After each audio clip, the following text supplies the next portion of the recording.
E agora, o convidado do dia. Muito boa tarde para você, internauta, você ouvinte da Rádio Manhuaçu. Nós estamos chegando para essa entrevista com o Rui Brando Reis, meteorologista, mestrado em saneamento, meio ambiente e recursos hídricos, doutorado em geografia, escritor, diretor regional da Climatempo em Minas Gerais, conhecido por apresentar a previsão do tempo em vários veículos de comunicação, em especial nas rádios Manhuaçu AM e na Nova FM. Rui Brando Reis, professor, muito boa tarde. Muito boa tarde, Moreira Lopes. Muito boa tarde, ouvintes aí da Rádio Manhuaçu e ouvintes aí da internautas. Prazer muito grande estar aqui com vocês. Atualmente você morando aqui na região, não é isso, Rui Brando? Exatamente, nós estamos aqui, Moreira, morando aqui na região.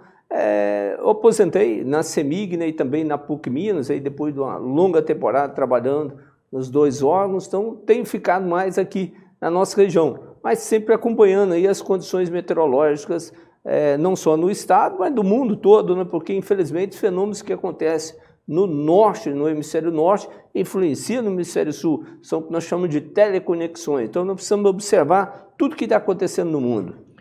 O Rui Brando Reis, por que ser meteorologista? Olha, o professor Jabes, que era um professor super conhecido, né? Faleceu tem poucos anos, né? Ele faleceu com 98 anos, ele era um professor de física lá em Alto Jequitibá, e devido assim à nossa amizade, eu comecei a gostar muito de matemática e física. E a meteorologia é basicamente matemática e física. Eu adoro matemática e física.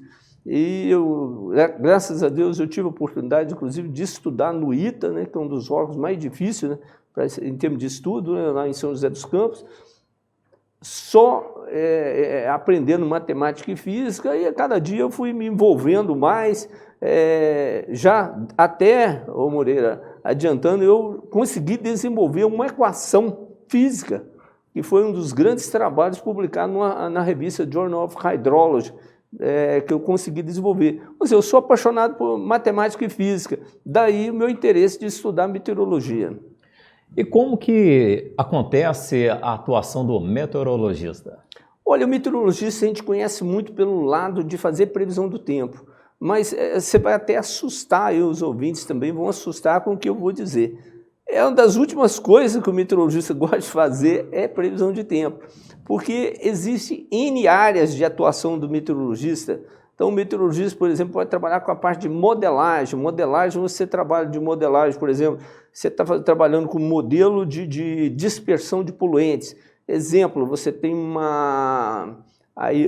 no caso da Petrobras, você tem uma refinaria, então você quer ver a dispersão desses poluentes em volta, como é que é. Então, você vai trabalhar com modelos físico-matemáticos, mas que pegam uma área de alcance muito pouca ali no entorno. Você pode trabalhar, às vezes, dependendo do que nós chamamos de modelo de mesoescala. Você vê, outro tipo de equações, níveis da atmosfera diferentes. Você trabalha, vamos supor, por exemplo, com o estado de Minas. Ou modelo global, que às vezes você quer saber o que vai acontecer em termos de previsão climática para 6 meses, que é muito importante para a agricultura, ou você quer saber o que vai acontecer com o clima daqui a 40, 50 anos.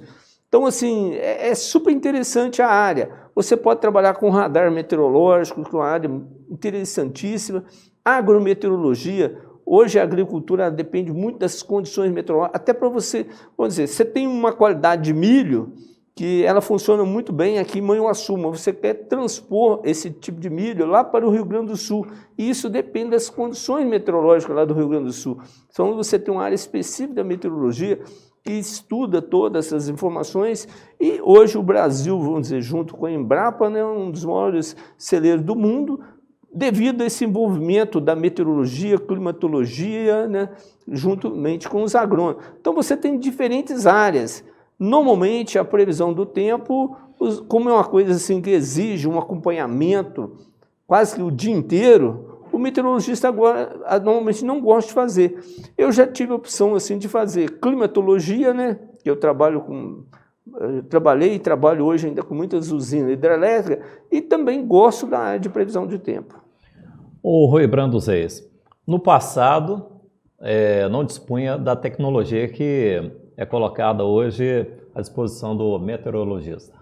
Então, até 1995, nós tínhamos assim, grandes mapas, principalmente a gente falando agora de previsão de tempo, nós tínhamos grandes mapas que chegavam os dados meteorológicos, nós tínhamos que plotar esses dados nesse mapa, cada estação, cada bolinha representava uma estação meteorológica, inclusive aqui em Manhuaçu sempre teve uma estação meteorológica, a gente plotava todas as informações, é um código internacional, e aí nós gerávamos as cartas de pressão, de vento, que nós chamamos das isotacas, as isobras, as isotermas, e a partir dali o meteorologista utilizava o conhecimento dele, juntamente com algumas equações, para tentar fazer uma previsão de tempo. Com o supercomputador, que faz da ordem de 700 trilhões de operações por segundo, já foi possível elaborar todos esses mapas no computador, e com isso o meteorologista gasta mais tempo agora para analisar os mapas. Então, realmente foi uma grande revolução na meteorologia, não só no mundo, mas principalmente aqui no Brasil, a partir de 1995. Os fenômenos naturais não são coisas da atualidade, não é isso? Não são. Nós temos diferentes tipos de fenômenos, né? Aqui no Brasil tinham fenômenos que não aconteciam no passado, principalmente a partir de 2004, nós podemos dizer que passaram a acontecer até com mais frequência. Um dos exemplos é o furacão. O furacão, a gente sempre falava, quando falava em furacão, a gente estava falando no hemisfério norte, mas nós já tivemos casos de formação de furacão no litoral sul do Brasil, que é o furacão Catarina, e tivemos outros fenômenos também que eles chegaram a classificar como furacão. Tornados, que era muito comum nos Estados Unidos e em outros países, tivemos aí nessa semana, inclusive, semana passada, um tornado lá que devastou um local lá na Itália. Os tornados, nós já temos casos de tornados até aqui mesmo em Minas Gerais, e no sul do Brasil acontece com muita frequência. E a crise hídrica é uma realidade? É uma realidade. Infelizmente, nós observamos que desde 2014 o volume de precipitação, Moreira, tem sido muito baixo aqui na região sudeste. A chuva tem sido mal distribuída, acontecido normalmente na forma de pancadão. No ano passado, por exemplo, nós tivemos grandes inundações aqui na região de Manhuaçu, Manhumirim, Alto Jequitibá, outros municípios da Zona da Mata, mas foram só núcleos localizados e durante um mês. E para que você possa encher esse reservatório para geração de energia, você tem que ter uma sequência muito grande de dias com chuvas, e isso não tem acontecido desde 2014.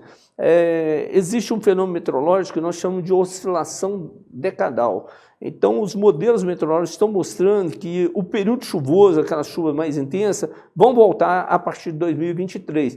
Então, tivemos um período de chuva muito ruim em 2020, 2021, e tudo indica que o período chuvoso 2021, 2022 também vai ser muito ruim, principalmente na nossa região. E esse inverno que está encerrando, né, hoje já começa a primavera, o que falar desse período? Como esse inverno foi mais intenso? Como é que foi? Foi bem intenso. Nós não estamos nem sob a atuação do fenômeno El Niño, nem do Laninha. Nós estamos sob influência, na verdade, das modificações climáticas, do aquecimento global. E no dia 9 de agosto desse ano, o IPCC, que é o painel intergovernamental de mudanças climáticas, né, que é um órgão da ONU, que reúne mais de 2.500 cientistas, eles afirmaram categoricamente que o homem está mudando o clima, e essa variabilidade entre um ano muito seco, um ano muito chuvoso, temperaturas muito elevadas, isso tende a ser constante. Então nós observamos o inverno, o mês de julho extremamente frio aqui na região sudeste, agosto com chuvas em torno de 2, 3 graus acima da média, e setembro vamos fechar o mês com temperaturas entre 4 e 5, e podemos bater recorde de temperatura nessa primavera. Nós estamos conversando com o Ruibrand dos Reis, meteorologista. Ô Ruibrand, e a primavera iniciando hoje, o que nós podemos esperar desse período? Olha, podemos esperar, como eu falei anteriormente, nós estamos no ano de neutralidade, podemos esperar a presença da massa de ar quente atuando, temperaturas muito elevadas. No ano passado, na primavera, nós tivemos em Araçuaí, no Jequitinhonha, temperatura de 44 graus no Araçuaí.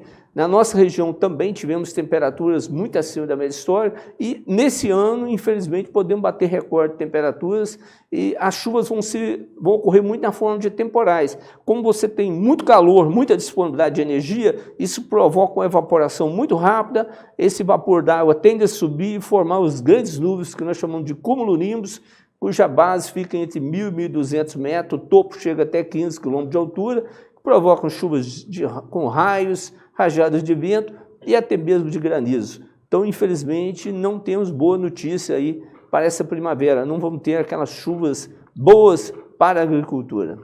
Como é que é essa situação, Rui Brando? A cada ano parece que vai ficando mais difícil essa questão do tempo?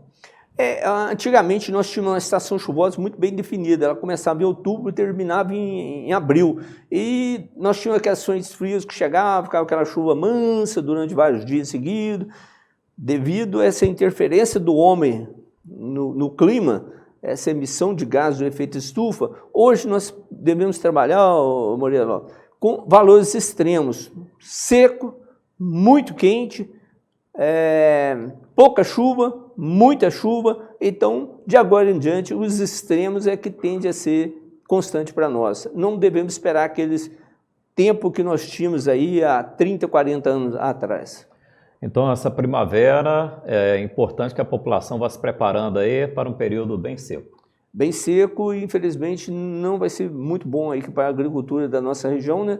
Que nós estamos precisando realmente de uma chuva fina, né? Até que possa molhar o solo e não nessa forma de temporais. E se ocorrer granizos, né? Nós chegamos a ter casos de geadas em alguns municípios aí no mês de julho. Então há risco ainda de ocorrência de granizo. Eu fiquei até sabendo que há 2 semanas atrás ocorreu uma chuva forte de granizos em Alegre, aqui no Espírito Santo, logo na divisa aqui de Minas, né? Então o risco é grande. Nós já tivemos casos de chuva de granizo anteriormente aqui na nossa região, né, em anos passados, e nesse ano o risco é bastante alto.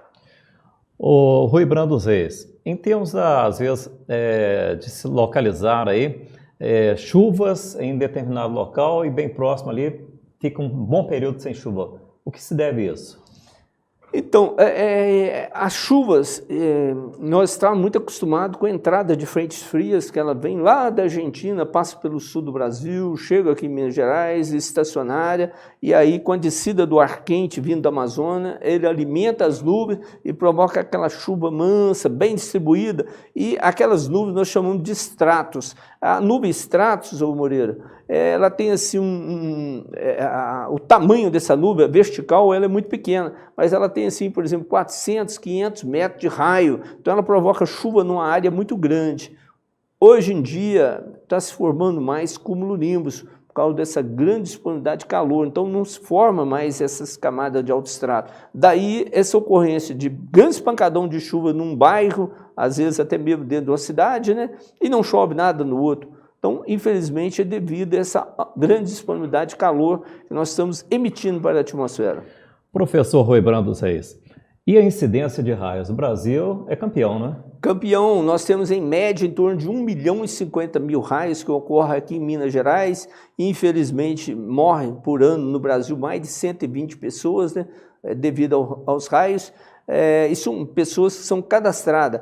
Mas o raio, na verdade, ele não cai exatamente em cima da pessoa. Ele pode cair em cima de uma árvore ou de um objeto e ele gera ondas no solo. E a diferença de potencial entre uma onda e a outra é que dá essa parada cardíaca ou parada respiratória. Então, muitas vezes, as pessoas são encontradas mortas e a pessoa não sabe exatamente o que causou, né? Acha que foi algum ataque cardíaco. E tudo indica que foi devido a raios. Mas o número é muito alto e as pessoas precisam tomar muito cuidado, porque essa primavera está prometendo. Muitos raios deverão acontecer na nossa região. E muitos locais investem na questão do para-raio. Ele realmente dá resultado? Dá resultado, mas o para-raio ele tem um ângulo de atuação que ele protege 99%, dependendo da forma que ele está atuando, ou 98%, isso é, para cada 100 raios, 98 não vai cair, fora daquela área, mas a área de atuação dele é muito pequena. O ideal é as pessoas se protegerem e não ficarem em área aberta, não tomar banho no chuveiro elétrico, nem quando estiver caindo raio, evitar telefone fixo, não ficar jamais por debaixo de árvore, campo de futebol, tomar banho em piscina, né? E se ela for pega no campo, assim, ou andando até mesmo de moto, para a moto, que eu já tive vários casos de pessoas que morreram com moto, cola um pé no outro, assim, e agacha, porque ela não vira o para-raio e não tem essa diferença de potencial entre uma onda e outra. Para a gente encerrar, professor Rui Brando Reis, preservação da natureza ainda continua sendo uma expectativa, uma saída diante das condições climáticas atuais, né? Olha, com certeza, você tocou num assunto muito interessante que eu gosto demais, né? Quando você planta árvores, que você aumenta a quantidade de vegetação, você aumenta a evaporação para a atmosfera, você diminui a quantidade de radiação solar que está disponível para aquecer o ar, e com isso você refresca, você deixa o ar mais agradável, e essa água vai ser muito importante para alimentar as nuvens e provocar aquela famosa chuva leve que nós conhecíamos no passado. Nós mudamos a natureza e estamos pagando esse preço alto, Moreira Lopes. Professor Rui Brando Reis, queremos agradecer a sua participação. Brevemente, já fica o convite para você retornar aqui. Olha, agradeço o convite, muito obrigado a todos, um abraço a todos os ouvintes aí da Rádio Manhuaçu, internautas, e foi um prazer, foi muito grande estar aqui com você, Moreira.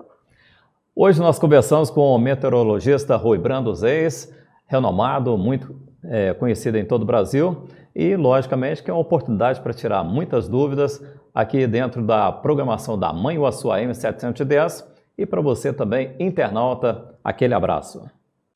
Sintonia da Tarde, com Moreira Lopes.